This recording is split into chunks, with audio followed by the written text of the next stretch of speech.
It's time to do my movie review.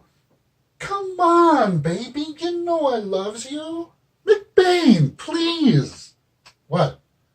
Oh, are we talking about Venom? Yeah? Well, proceed, sir.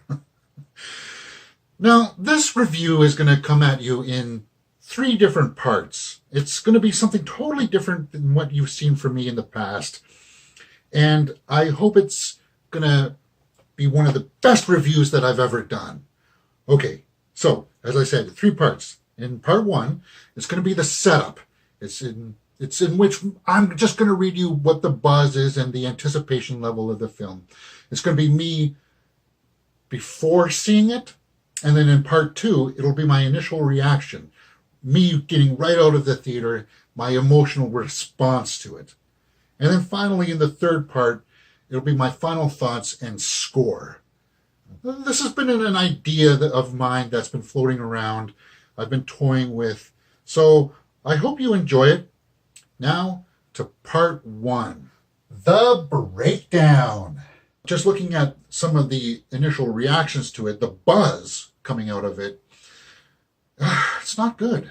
And that's kind of a downer. It bums me out, man, because I had high hopes for this. I really wanted Venom to succeed because I do want to finally get to a place where we can see carnage. But looking at the tomato meter, the critics so far have not been kind to it. It's got a 30% as of Thursday, the night before. But it's got a 90% of people wanting to see it. So I don't put a whole lot of stock into critics these days, and that's unfortunate.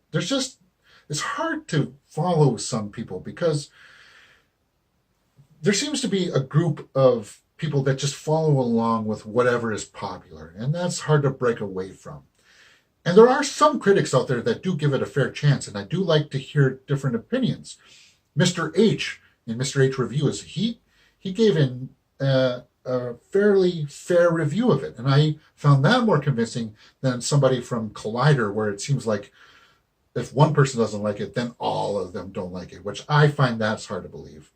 Dan Murrell, on the other hand, from Screen Junkies, he said he liked it. So there are people out there who said they liked this film.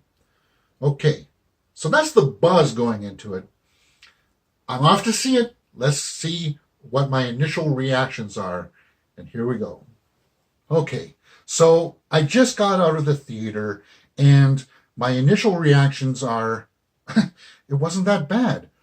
You know, I had a lot of fun with this film. Don't believe all the negative reviews out there, all the bad and haters that are just wanting to bash this film. No, people had fun with this film. People in the theater were laughing out loud with scenes that were going on. Eddie Brock, played by Tom Hardy, had such great chemistry with the symbiote, talking to himself. There were so many scenes that people were just laughing. And there was a really good scene with him and Michelle Williams in the car where he's talking to both of them. But of course, Venom is in his head and she's out there in reality. And there's one good payoff in that scene that's just beautiful. I like that. I liked what I saw. That's my initial reaction. They gave a comic book on the way out of the theater too. I was just looking at it. I guess it just goes over a few scenes in the movie. That was kind of cool. Yeah. So those are my initial reactions. So you've seen the emotional side from me. Let's break it down now in some technical aspects.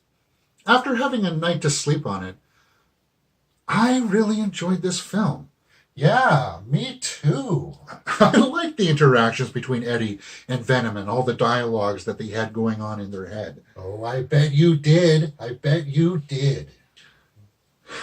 Even though that people will say, well, the characters were cardboard, one-dimensional, I can give you that, but Tom Hardy was really standing out with his role. It was the nuance of his performance that I felt was really showcased. It's not all about big action movements. It's about the subtle things.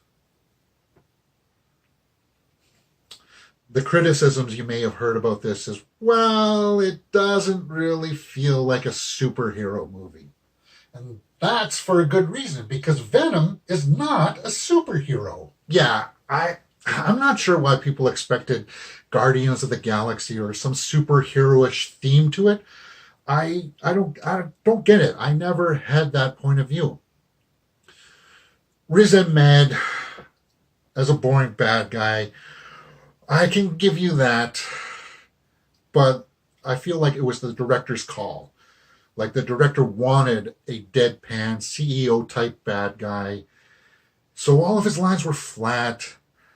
I would have to fault the director for that. Mm-hmm. As far as Spider-Man, okay, he's not in it. I pretty much accepted that Spider-Man would not be in this film.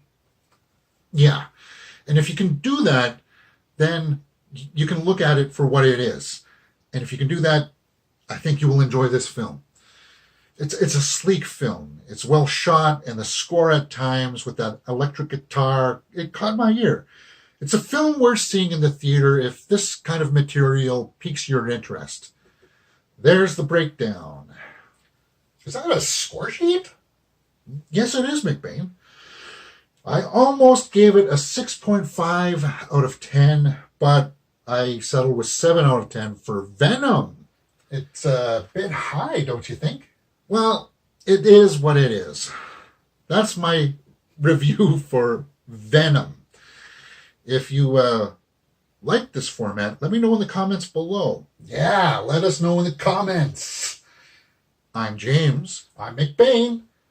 And this is Mirror Domains. If you've liked what you've seen, please hit that thumbs up button and subscribe.